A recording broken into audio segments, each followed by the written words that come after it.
If you've been on the internet for these last few months, I'm sure you've heard of Siren Head. Siren Head is a creature that was created by Trevor Henderson, a famous artist largely known for his found footage works.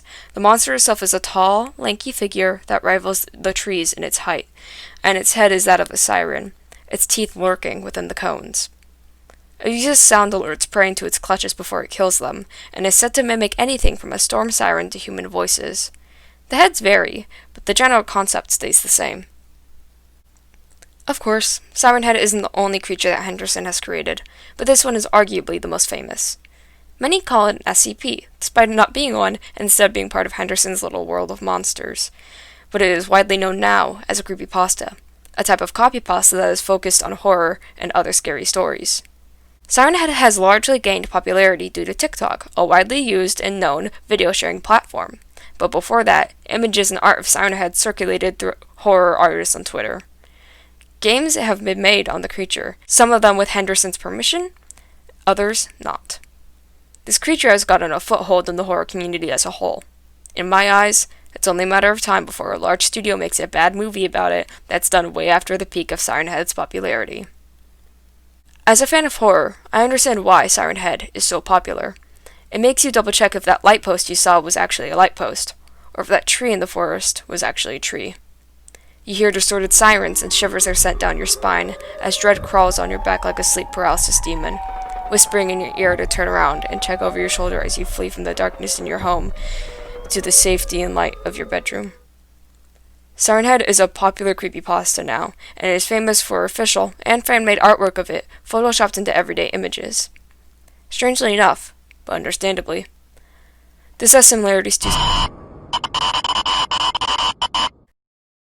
Slenderman was a popular creepypasta, and it was at the height of its popularity during the late 2000s and early 2010s.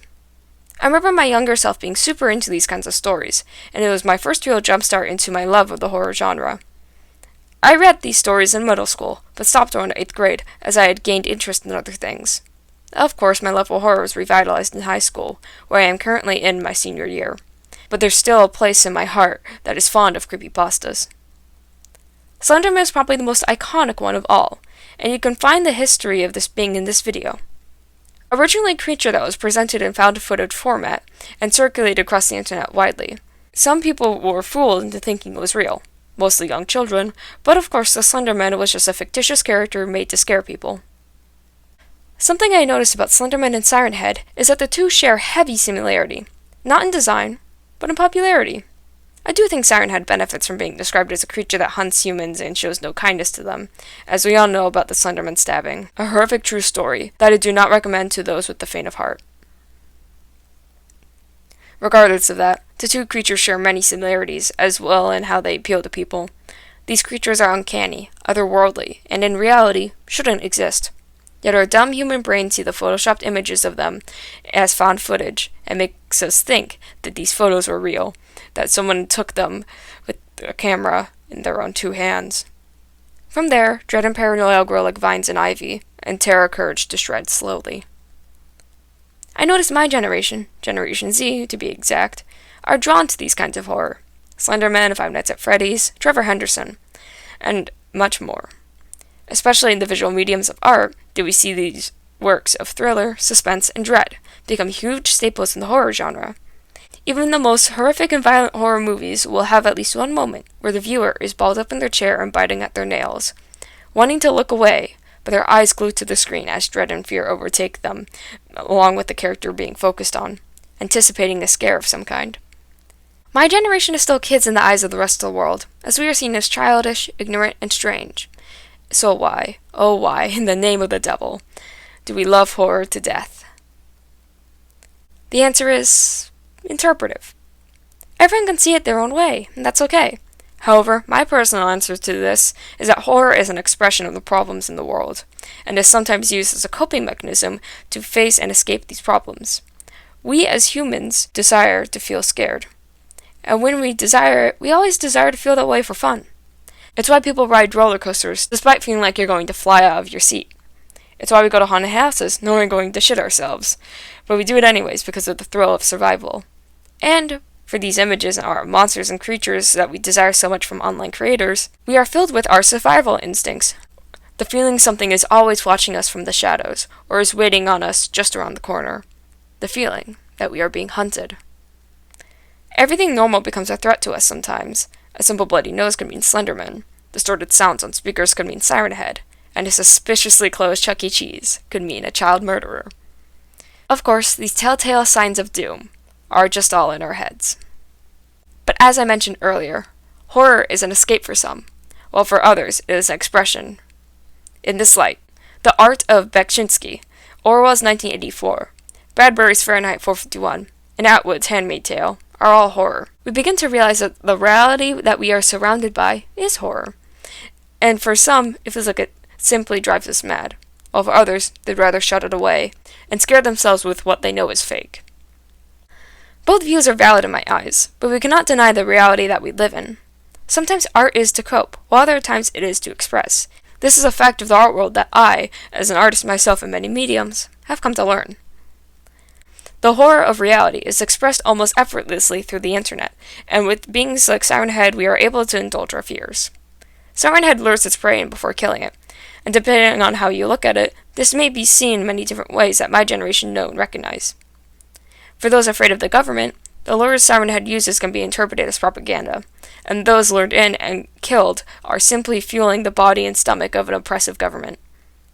For the abused, it could represent their struggles.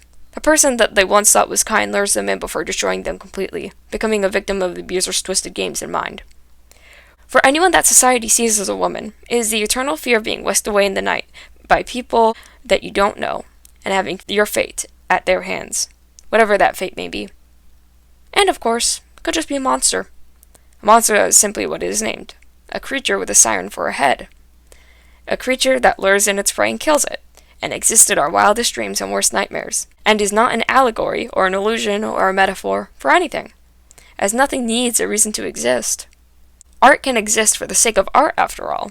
It just depends on how we observe it with our strange minds. I'm probably overthinking this. I definitely am.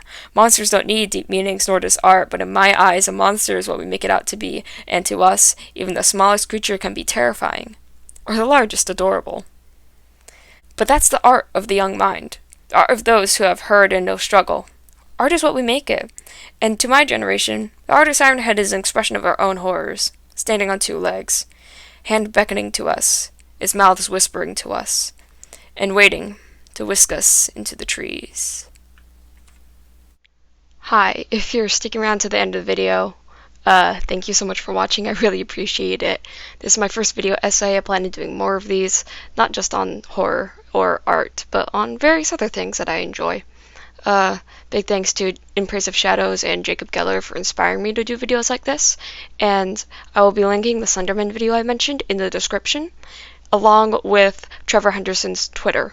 Sadly, I could not get in contact with him directly in a quick enough time to ask him for permission to use his art, but I will let him know, at least in this ending section, that I am not making any profits from this video. If there is ads on this video, that is not my fault.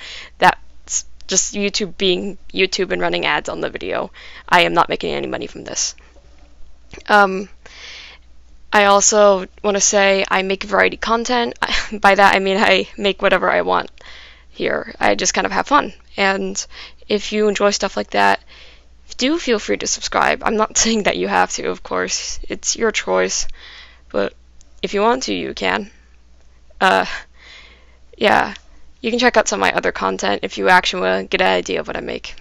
So, yeah. Thank you so much for watching, and have a good day, night, whatever time zone you're in. Have a good time.